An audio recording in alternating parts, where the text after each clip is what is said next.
Here we are. Welcome, everyone. It is your boy, Eric of EMFC. This is Derek, the extended DMFC channel. And we're so back. I don't even know what episode we're in right now. I think it's like 43rd episode of the year of our podcast. We're nearing the end of the year. I know we said we're going to be a little bit busy the next couple of weeks. Guess holidays will come around. So we'll discuss, I guess, the last pay-per-view of the year. Kind of, sort of, because it's a live event. But let's see what we have in store this week of wrestling, shall we? Yes, sir.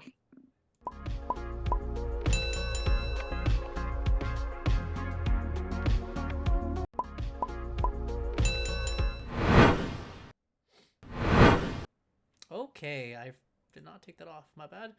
Here we are. So again, Saturday night's main event is this week. It's like an unofficial pay-per-view. It will be live on NBC on Saturday. It is a classic event that was held a long time ago, 80s, 90s, even in the early 2000s. They brought it back.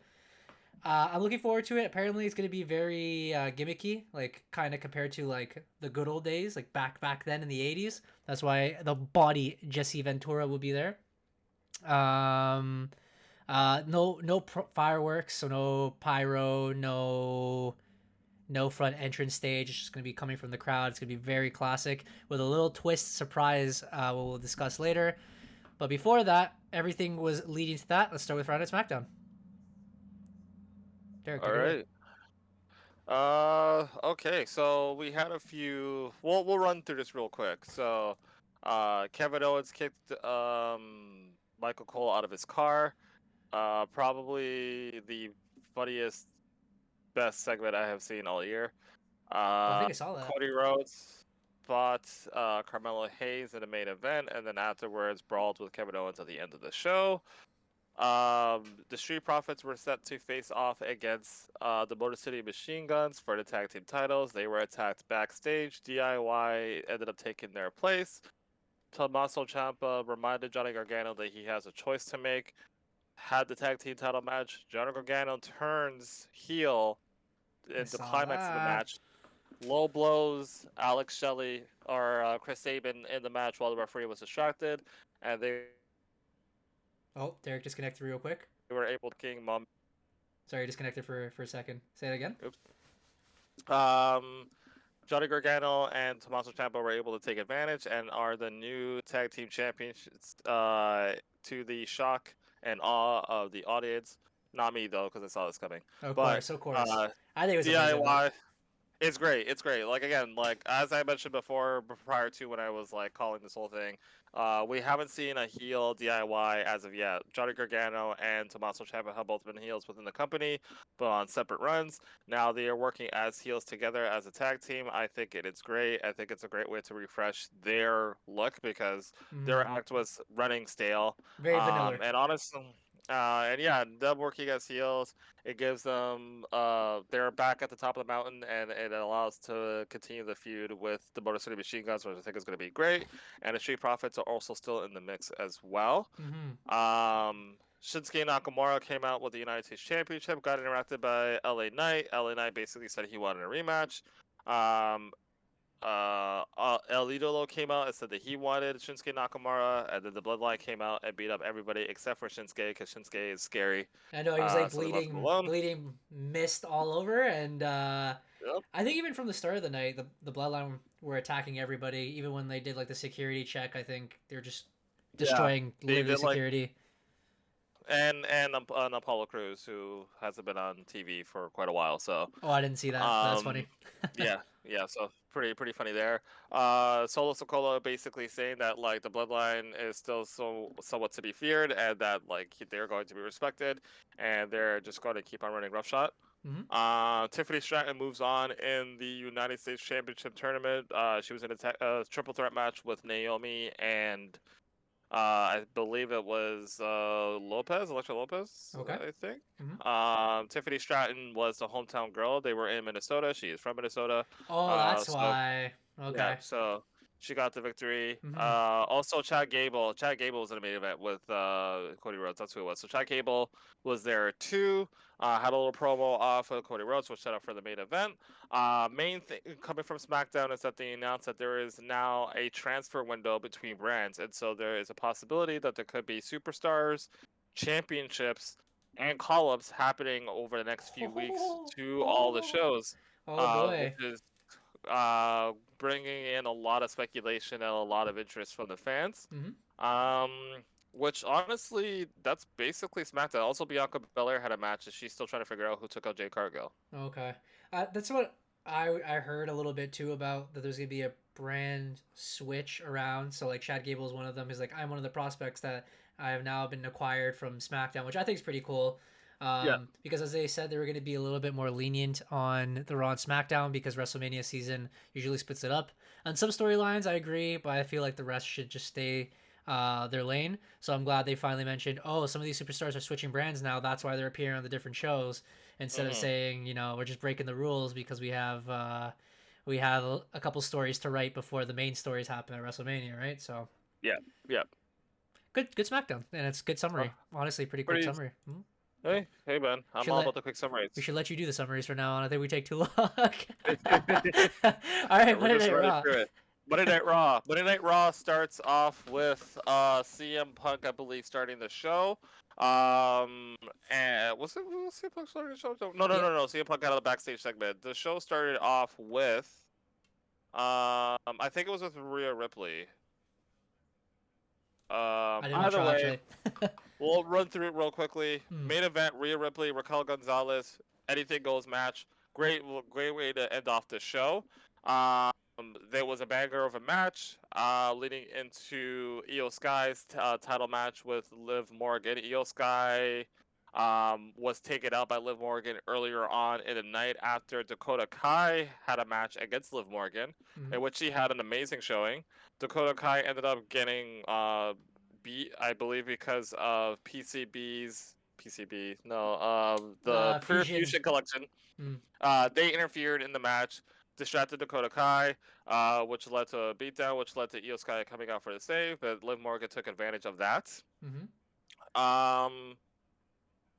Sami Zayn and Seth Rollins had a bit of a confrontation. Seth Rollins comes out to basically explain why he hates CM Punk so much, and it was after a promo that CM Punk had backstage with Jackie Redmond, in which he basically explained that like Seth Rollins is basically obsessed with him because like he doesn't really understand why Seth Rollins hates him, because he trained Seth Rollins when he was 16 years old.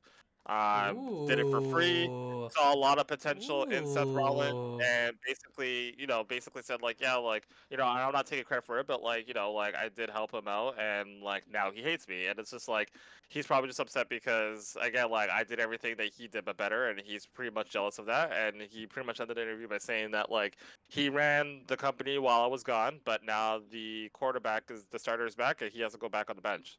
That's Seth pretty Rollins good. responds to that in a promo, basically says that the reason why he hates Punk is because all the things that he said about him was true. It's like, I looked up to him, he was my friend, we were really close, and then he left the company, ghosted me, didn't say a word to me, and then went on to try to bury the company that I tried to build for all these years. And now he's nuts. Back. Yep. And then he said basically that he's only back because the money was right. So that's hard. It's hard. A lot of deep cuts. It's a great thing because like this whole feud has just been kind of like, whose side are you on? Like Seth Rollins isn't really being heelish here; he's just talking his truth. The fans are still crazy with CM Punk, but at the same time they're like, yeah, no, we get you, Seth, kind of thing, right? So both guys are being cheered. Sami Zayn comes out, basically says apologizes to Seth for accusing him of attacking Jay. And essentially said like, hey, like they kind of went back and forth a little bit, but he's just like, yo, like, it was my bad. Like, are we good? Seth Rollins deliberates for a bit. He's just like, yeah, we're good. And Sami Zayn basically said like, I'm not gonna get involved in your business with Punk anymore. However, which way you want to deal with him, that's your choice. It's not on me. Like, obviously, but he also said that like the way that he's obsessing over Punk is very much like how Drew obsessed over Punk in the same way, and which Seth Rollins took a section to and said that he's nothing like Drew. But they kind of just like hashed it out, said, all right, cool, you do your thing. Obviously, you have your business with Drew, so I'm gonna leave you to your business with Drew. Seth Rollins leaves. Sami Zayn challenges Drew McIntyre to a match at Saturday night's main event, gets the crowd hyped, walks out, and then Drew blindsides him and attacks him from behind. They have a little bit of a brawl on the stage. Judgment Day was very active. The show started off with Gunther. Now I remember Gunther came out basically saying that like Finn Balor has his attention now. They had a little back and forth promo, which the crowd wasn't really into because they didn't really know who to cheer for. And then Damian Priest came out and beat up everybody, and then That's a triple threat. Now it's a triple threat match for Yeah. for the championship, which Yeah. honestly probably one of the better decisions that they made for that. You think so? And I think so because I feel like I don't like this is my great assault. I think that they wanted to go in one direction, but they wanted to kind of gauge how the crowd felt about it, and the crowd was very split in regards to how they wanted this match to go. But when Damian Priest came out, like the crowd like lit up. So I think they needed like The to have face. Priest in there in that flow to make this match make a little bit more sense.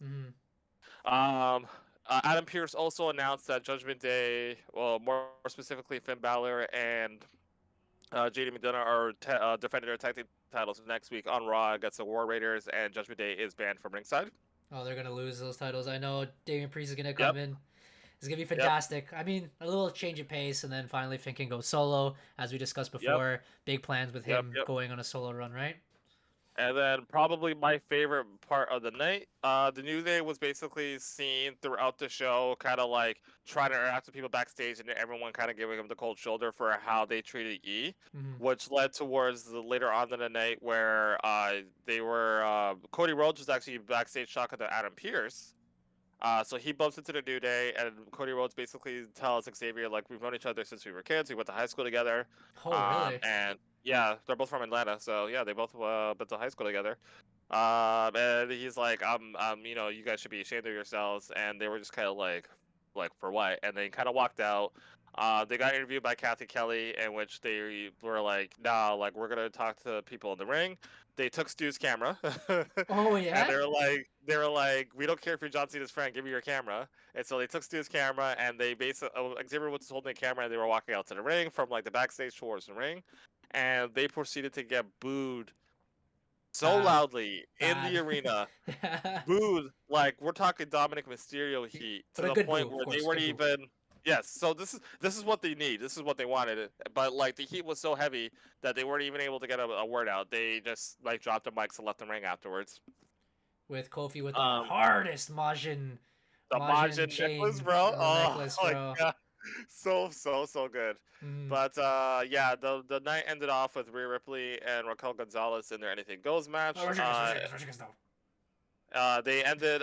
Rhea Ripley got the pinfall after a lot of interference. Liv Morgan got involved. Io Sky came out and basically got her pound of flesh for how she got attacked by Liv Morgan earlier. And the show ended off with both Io and Rhea holding the title and kind of having a stare down. Which now there's just so much going on. There's so many rumors. I guess, you know what? Let's do the dirt sheets first, and then we can go into Saturday night's main event, because there's a lot to talk, especially based on what we just literally discussed. Without further ado. Let's get lost in the sheet.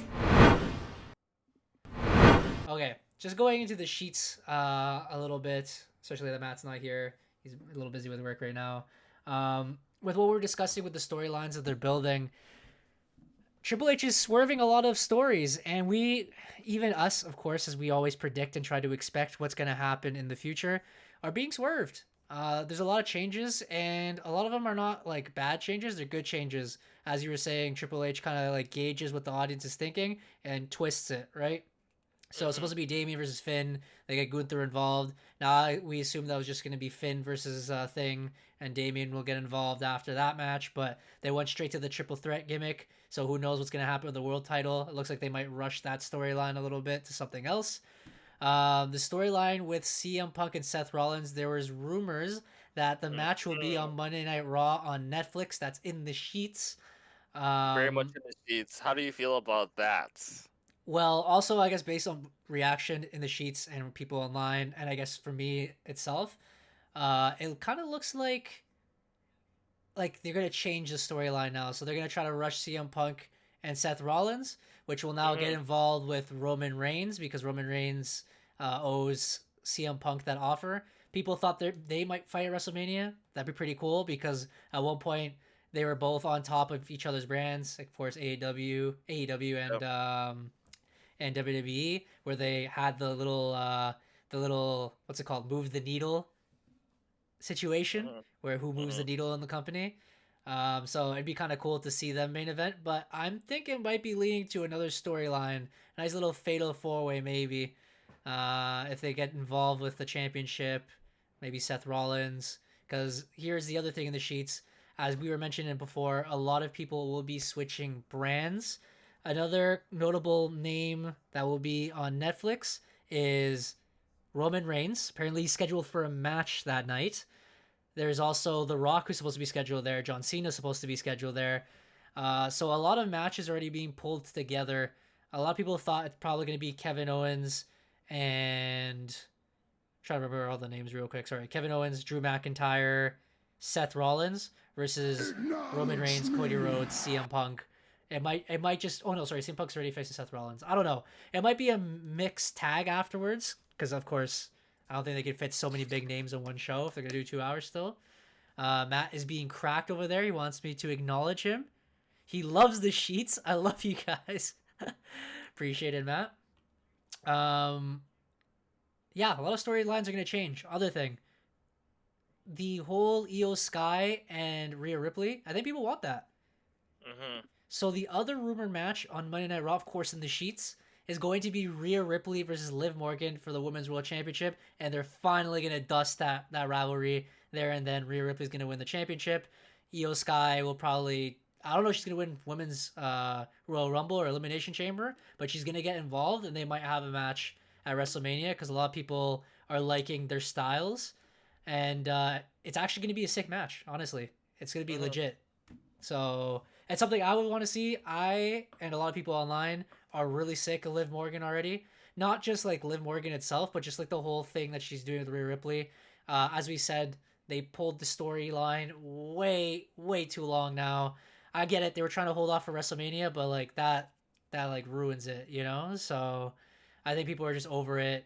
The other rumors as the brand split happens is a lot of people might go solo, including Finn Balor, who now is going to be a huge solo star apparently in the next year. So what do you think, Derek? It's a lot to take in. I like my original WrestleMania plan, having Rock and Roman do their thing, having Seth and Punk do their thing. But at the same time, this Raw on Netflix is shaping out to be a WrestleMania level card. And I think it's going to be going back to 3 hours as well too. So they're definitely going to have a lot of room to work with for that show. I think that either way, like if they do Punk and Rollins at Raw or they do it at WrestleMania, I'm okay with either one. I think that it's definitely a story that they can move and kind of continue to develop towards WrestleMania, if that's the route that they want to go.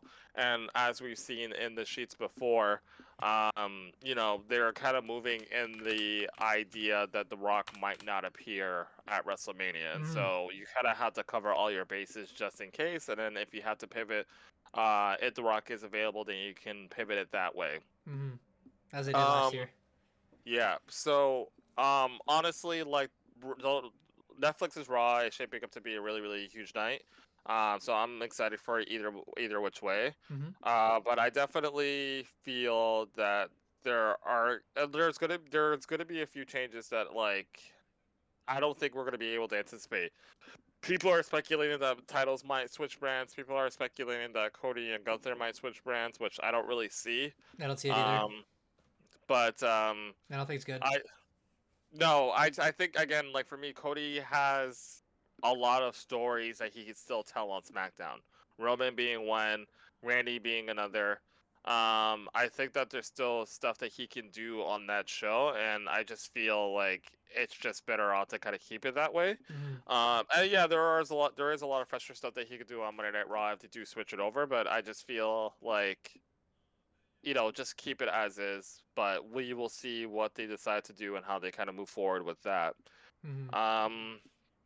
I like Liv Morgan as champion, but I also agree that like her whole title reign has been centered around Rhea Ripley, Mm, and so it doesn't really feel like Liv has anything else that she can't do with that championship outside of Rhea.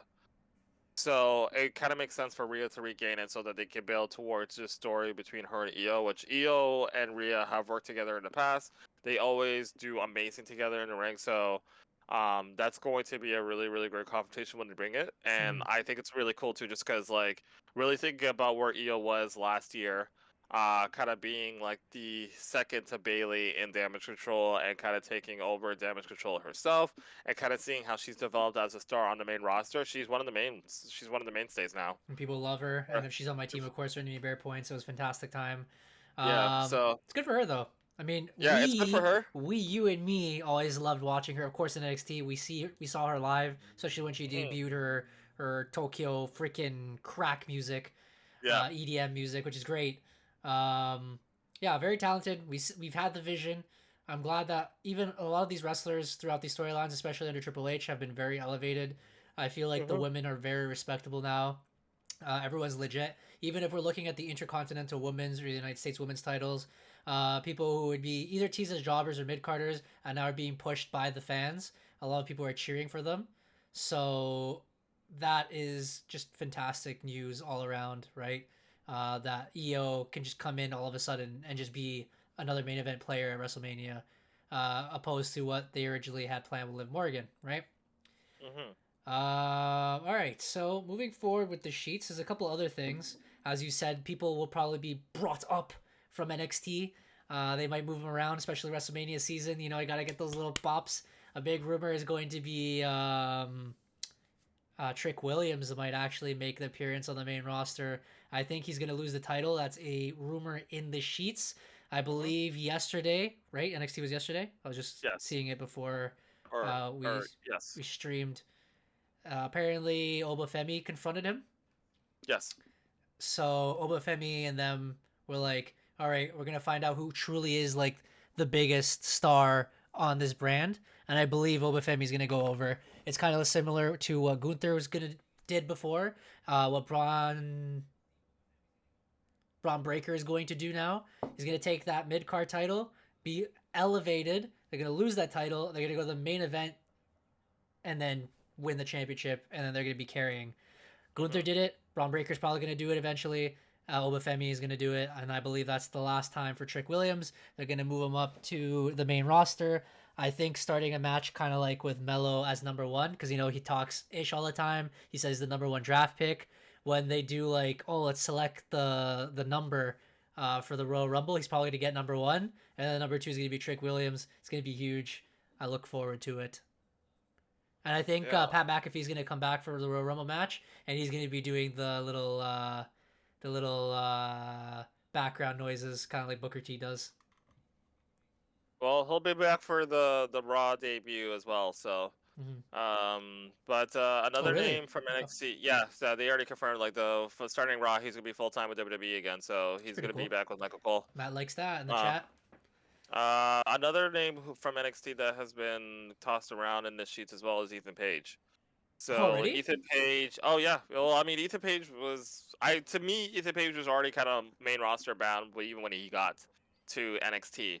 But after this past pay per view, this past weekend with NXT Deadline, he has been feeling lost, as his words were. Mm. He didn't win the Irish Survivor match. He had a match against Tony D'Angelo for the North American Championship, Mm. in which he lost that too. And afterwards, he was just kind of like, I don't really know where to go from here. Like, I don't know how to get my title back. I'm just kind of feeling lost. I kind of figure some stuff out. So I can kind of see him sort of finding himself back on the main roster and kind of like doing his thing there. So that's another name that's kind of being tossed up as well. Mm.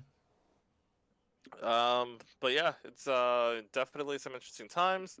And then another major in the sheet thing was actually related to a promo that was released by WWE in regards to Saturday night's main event. Uh, Yes. Yes. Yes. Triple H and Cody Rhodes were speaking backstage, and Triple H basically said that, like, you know, for one night only, I'm gonna let you have this. And he opens up a case, and Cody Rhodes just kind of like smiles and takes the case with him and like kind of leaves. everybody is speculating and hoping and thinking that that case had the old WWE F. Winged Eagle Say Championship in it. And so people are kind of hoping that he will be able to use that or like kind of have that with him for Saturday night's main event. So we will see on Saturday where that leads as well. Yeah, which I'm very excited for. Again, it's going to be a 1 day only, so everyone assumes it's going to be the championship. Again, it was like shining gold, so it's either he's turning back into Stardust or he's getting the classic championship. Again, it's the title that was held during Saturday night's main event. A lot of famous superstars, kind of like Hulk Hogan, used to carry that title around, right? So it's going to be amazing if they do. People want it permanently, so hopefully they do end up changing the WWE Championship and making it its own thing instead of that big giant W. They got to move on from it. So we shall see. But that is also very exciting news. There's a couple other things in the sheets, but we might be missing out here. I think we sent it to each other, but we forgot to say it here. I know one of them was quick. It was like a promo by Sonya Deville saying like she was cutting her own promo. She said, "I get in trouble." I remember the rest now actually, because everyone's on Twitter messaging now. He was on Twitter just very angrily saying how all these women are now being cheered and revered for the mid-card titles, the United States and the Intercontinental Women's Championships, but she wasn't even involved in the tournament. And then she was just naming a bunch of other wrestlers, and like, for example, Dakota Kai has been injured multiple times throughout the last couple of years, and now everyone cheers for her. She's like, for what, kind of thing. And she was going off, and then on Monday Night Raw, she attacked her at the end and stuff, right? So it kind of made sense, but it looks like people were actually truly speaking from the heart. Shout out Natalia, because I don't know why she's in the tournament again, but okay. The other thing on Twitter, now that I remember, and there's also in the sheets, because she's asked, as Matt also has, why am I forgetting his name? But all the thing I remember is Cero Miedo, Penta. Oh, Penta, yeah. He's finally a free agent. He's gone from AEW. He, of course, was rumored to be all WWE with his boy, Felix Jr. But they couldn't get Junior, so they're gonna have to stick with Senior. So Pentagon is probably gonna go through WWE first. I hope he is kind of like Shinsuke, but like probably on the Raw brand, where he's not gonna join the LWO. For God's sakes, please don't. And just be violent. Just absolutely be athletic, be amazing, and just be violent. He looks like a scary character, so it'd be pretty cool. On the other hand, Rey Fenix is very mad, very, very mad, and he's been messaging on Twitter a lot. He says that he can't say a lot of things, but soon he will reveal it because he's under AEW contract. He's not allowed to. And then the next thing he said directly was, "You held me down, especially when I had an injury, and you didn't even like help me or consider me or whatever." And like he's just spitting nonsense everywhere. He really hates AEW. We're very excited for that. And I think another one who's been going through podcasts is, I remember forgetting his name. Edge roasted him and called him a fake Rocky. Starks? Ricky Sparks, yes. Yeah, there it is. Yeah, he's also been talking a lot of ish. So AEW is in La La Land. Actually, I think Matt was the one who mentioned that. Now that I think of it, probably would have mentioned that more. And I think that's all I got in the sheets. Yeah, I mean, to kind of expand on that, yeah, there seems to be like some frustration from some superstars in AEW. The Rey Fenix thing is definitely a thing that's kind of taking a little bit of a life of its own because a lot of people are speculating what he is referring to, and clearly like talking about mistreatment while he is there, which is kind of sad to see because like the Lucha Bros were very much a staple of AEW. They were pretty much like a cornerstone of their tag team division. So to kind of see where things are at with them, it's just, like it's not easy to manage any company, whether it be WWE and AEW. But at the same time, it's like just kind of like a testament to kind of like where they are at this point, right? So obviously there are some guys who have benefited from being there, and some people who are kind of just frustrated and want to have a different change of scenery. That says both of them are cheeks. Bring in Starks though. I think he's talking about the Hispanic bros, but okay. Yeah, watch They Matt were, say that now. Then once he sees they were not. They were lit. El Pento like wrestle, he's gonna like, oh my god, I didn't Oh realize my how god, good he's in this the guy Royal was. Rumble. Oh my god, he's in the Royal Rumble. Oh my god. I got a couple things that I believe is gonna happen. A little surprise entrance. So Penta's probably gonna be one of them. Another one that I truly believe, but I don't know if he's under contract anymore. I think it was Rusev. Oh yeah, that whole situation's been weird too. Mm-hmm. So I think he would Um, probably appear soon as well. Matt says nah. Was that it for the sheets? yeah, I think that's pretty much I think that's it everything for that we sheets know. for I me. hope we did the sheets pretty well for you, Matt. Should we go into the grain of salt or should we go first to Saturday's main event? Um, do I even have any grain of salt? I feel like all this with grains of salt I've already kind of talked about. So let's just Okay. go to Saturday night's main event. Let's do the predictions. Okay. So once again, actually, that's not a weekly recap. Yeah, we'll just go straight to it. Alrighty, Saturday night's main event. But is it flop or not? Oh, don't worry, of course, always at the end. Saturday night's main event. They have the classical themes we already mentioned before with the body. Jesse Ventura is going to be there. He has confirmed no pyro, no stage. It's going to be classic. They're going to enter through the ring. I hope Cody Rhodes comes out to freaking dashing.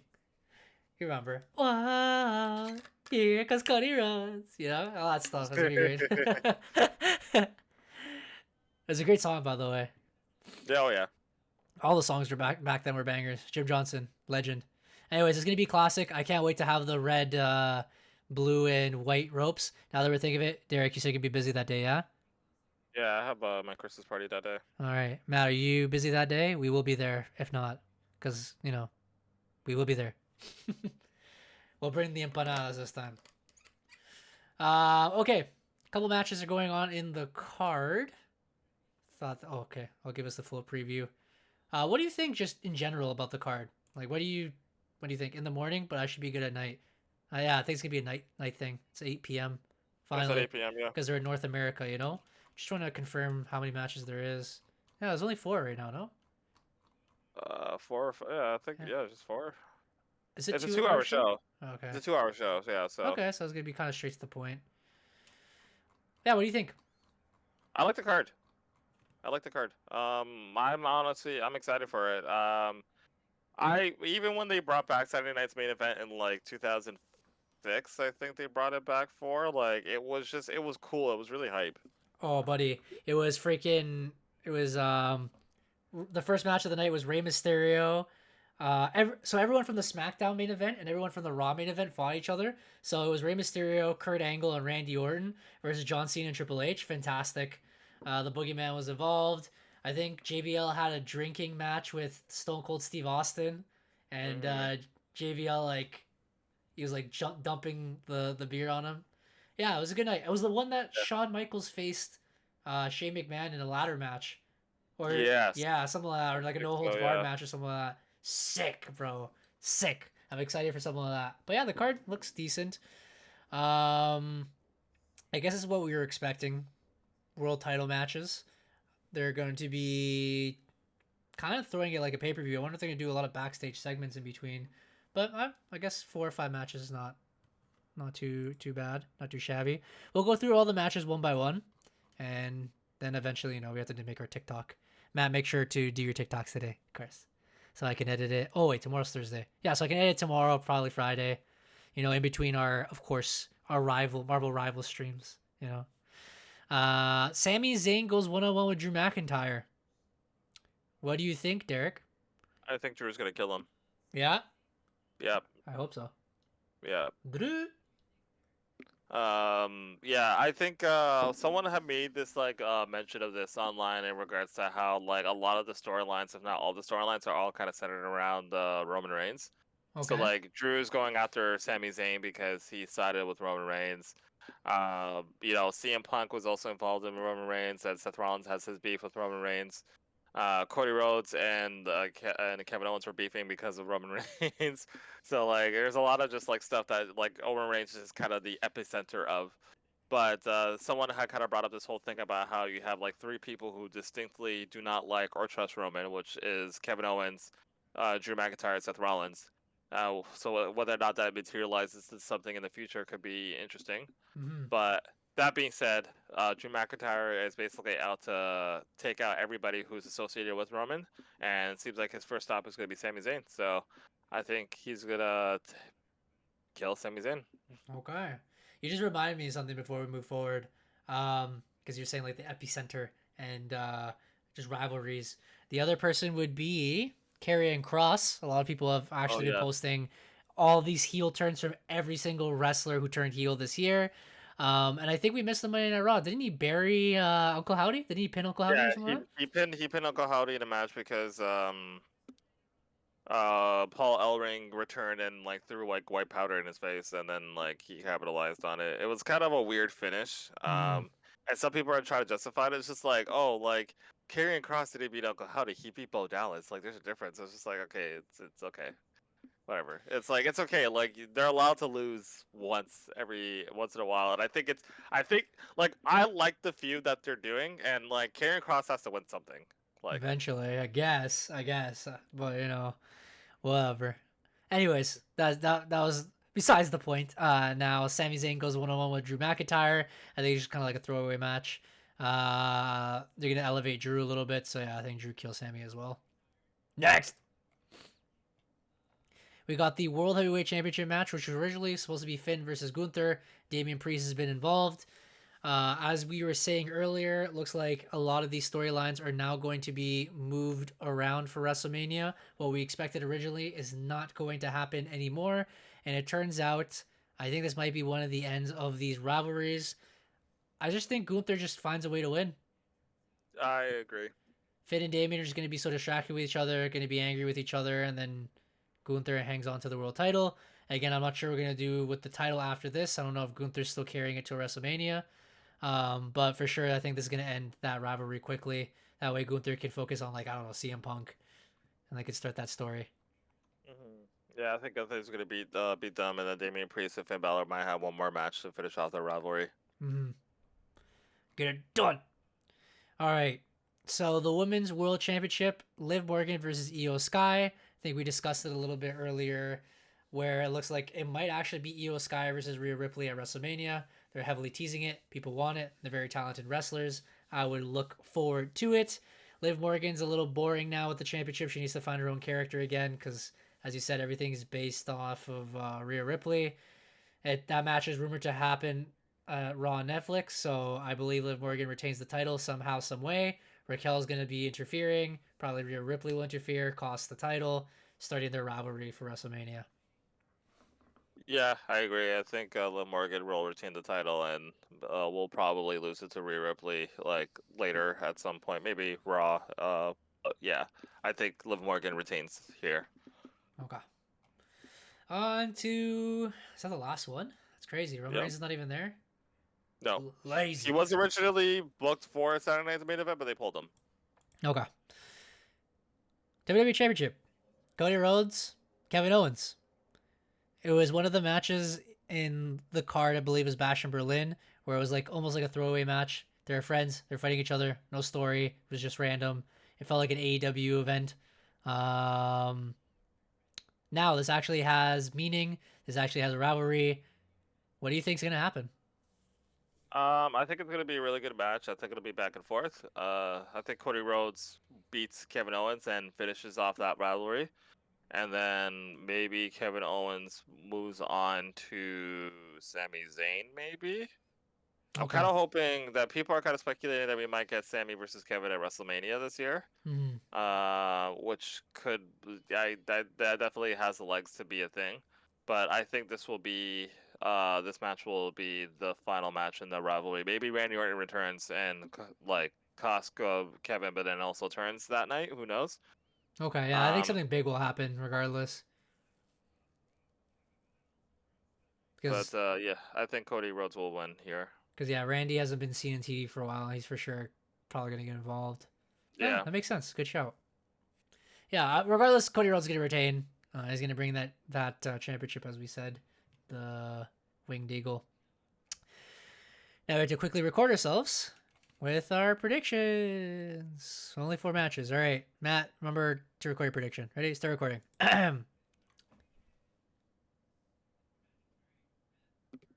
Maybe you should have started with it because you mentioned it before, but I'll say it anyways. Drew kills Sammy. Drew kills Sammy. Braun Breaker.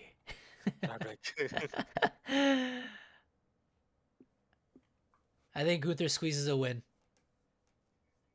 I think Gunther beats Damian Priest and Finn Balor, but also does it in a way where, yeah, like I would say squeezes it, because Gunther is going through a crisis of trying to figure out who he is. So I think he'll squeak by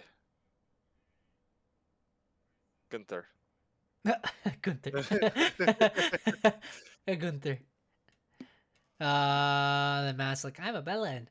Next, Rhea Ripley, Liv Morgan versus Io Sky. Liv Morgan cheats her way to win. Liv Morgan defends and retains her women's championship. Empanadas. Next,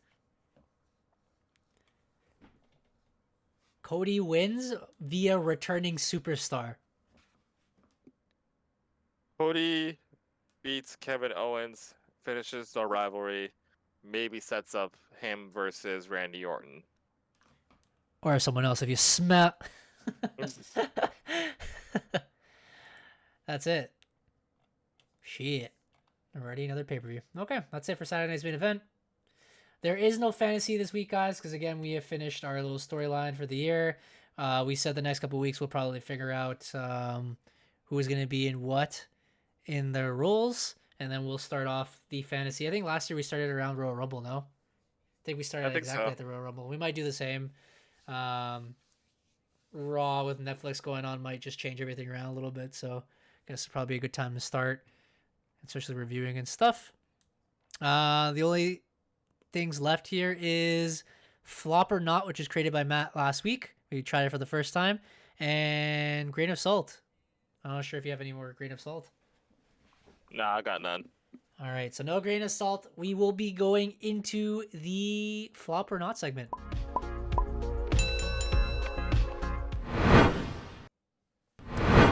Matt may be in the chat, but I guess we're going to have to come up with a couple ideas ourselves. Who do you think we should pull in so far? I mean, I know there's a big one I was about to say, but I think that's more of a Matt thing. We'll probably leave it for next time he's around. Let me just quickly think who... Well, I'll start off with this one because we just mentioned her. Liv Morgan, Flop or Not this year?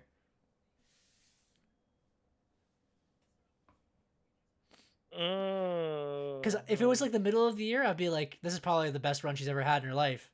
But now it's nearing its end, and I'm like, it really died down pretty quickly. And like it did. I expected kind of more to come out of like her joining Judgment Day and the whole Judgment Day as a whole.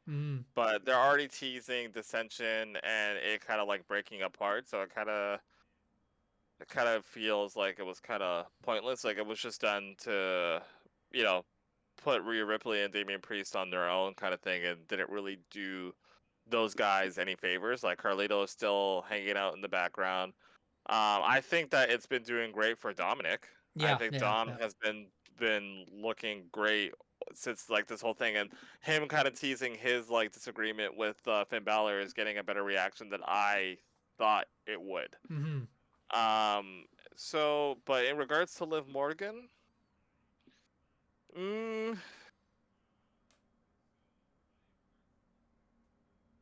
I don't want to say she's a flop because I think like everything that she did this year, I said she was gonna do. But like we're at the end of the year and like, you know what? I'm gonna say like full on. I feel like it's kind of a flop because I don't know where she's gonna go from here. I think that's the biggest thing. Like my biggest thing is that like okay, she wins a championship. Hopefully she gets put on a bigger platform. But I feel like after she loses that title, she's gonna be kind of lost. Yeah. That's what I'm thinking.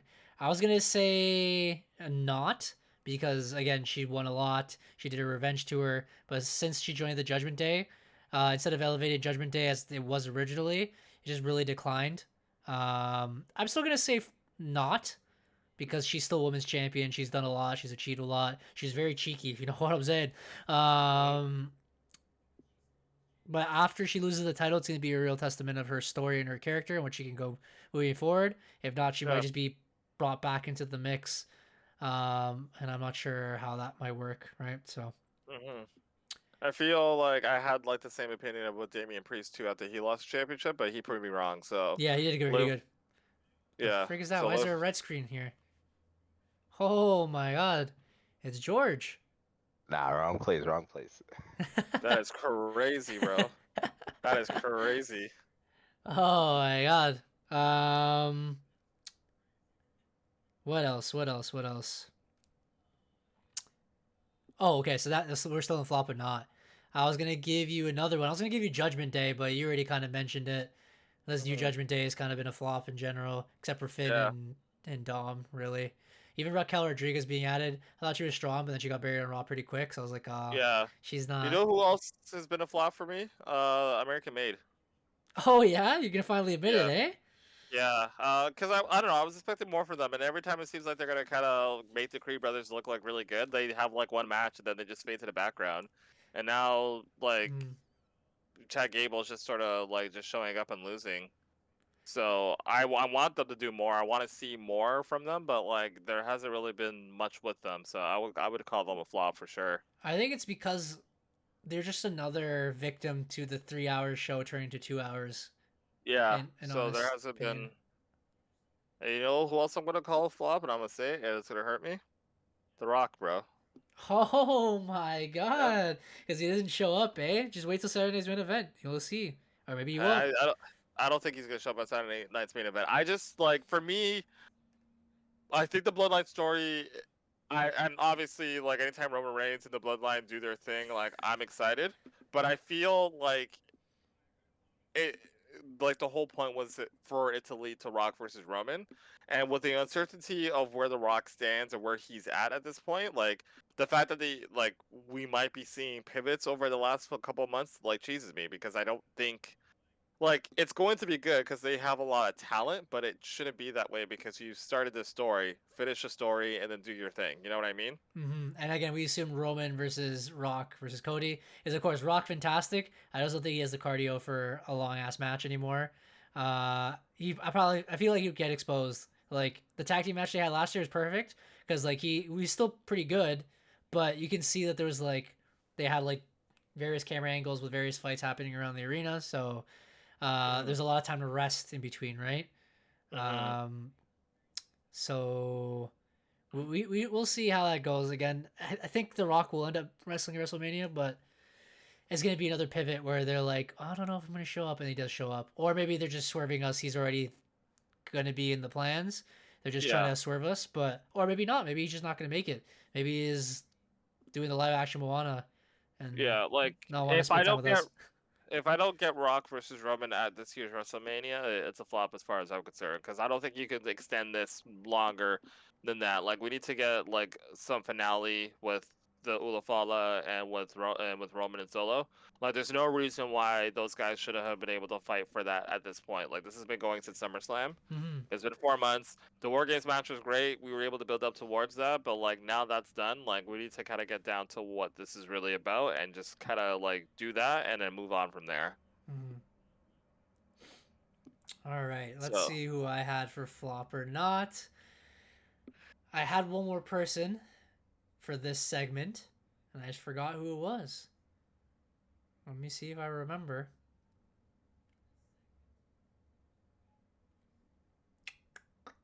Did Bianca Belair and Jade Cargill last time, actually. That was yeah, we pretty did. good. Um, Damn. I thought I had someone good. So I was going to mention Judgment Day, Liv Morgan. There was one more person I was going to bring in. I don't know if we mentioned him already, but I'm going to bring this one up because it just popped up in my head. Carmelo Hayes.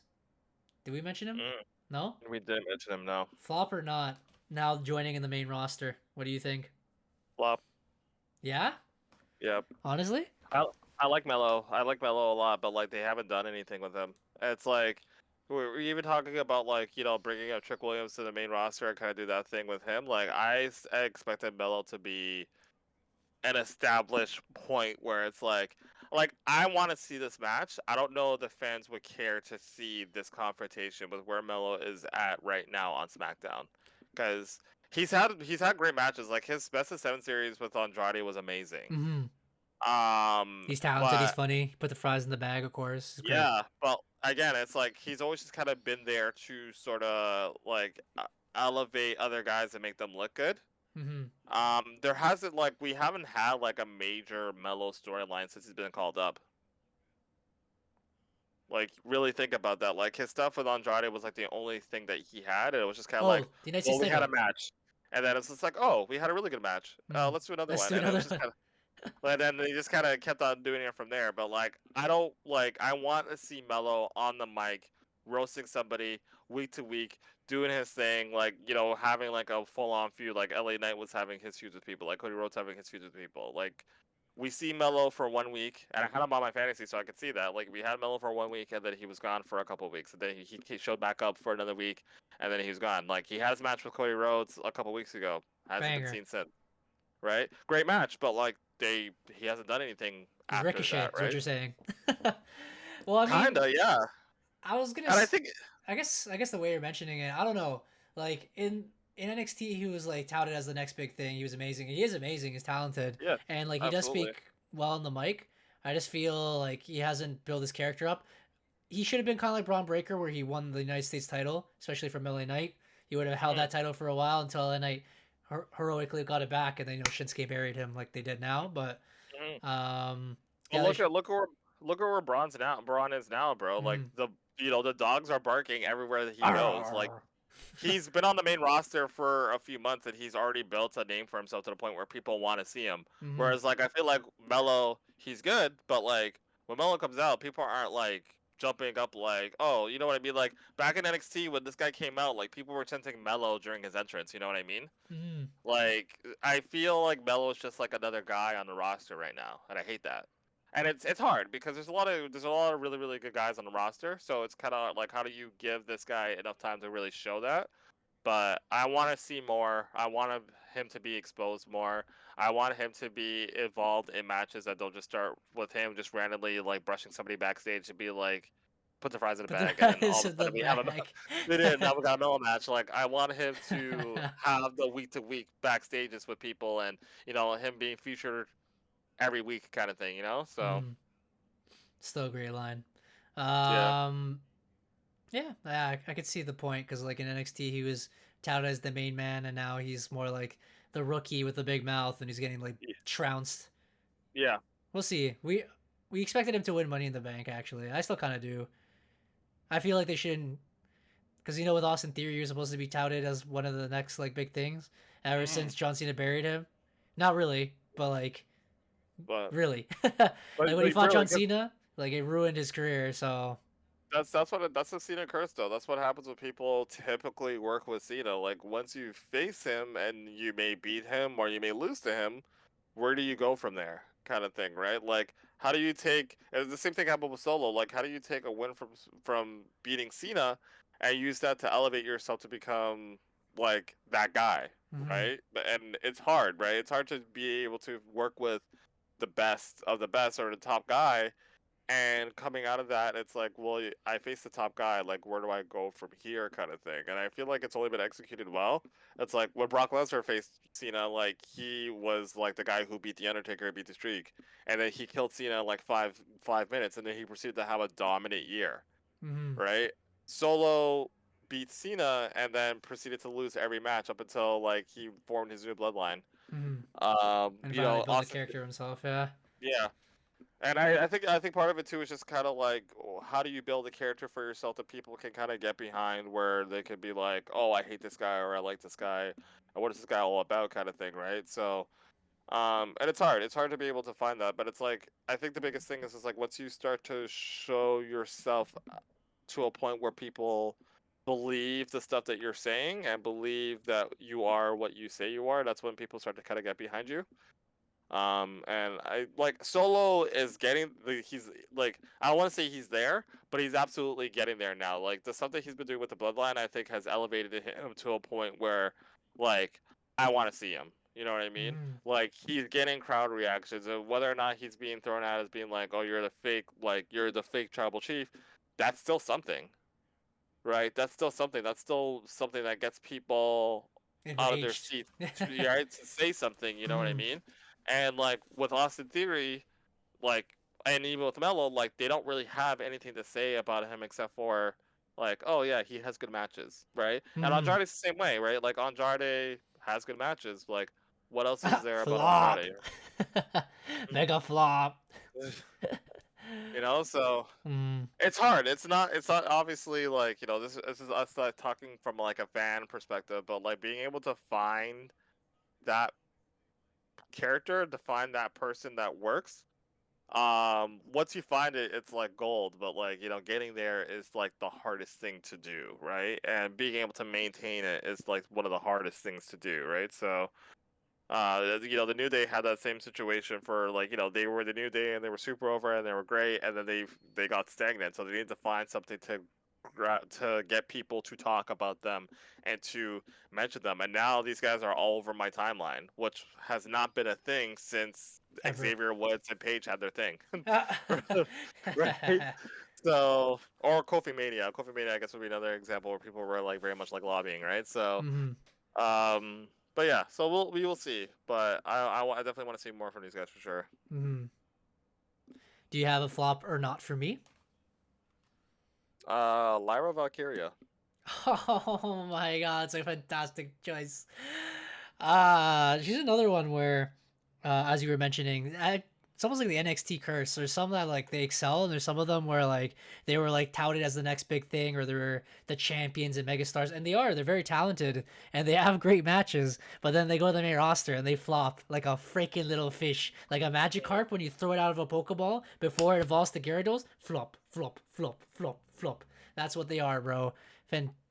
Fantastic characters, fantastic wrestlers that just, I don't know, sometimes don't resonate. Sometimes people kind of followed it.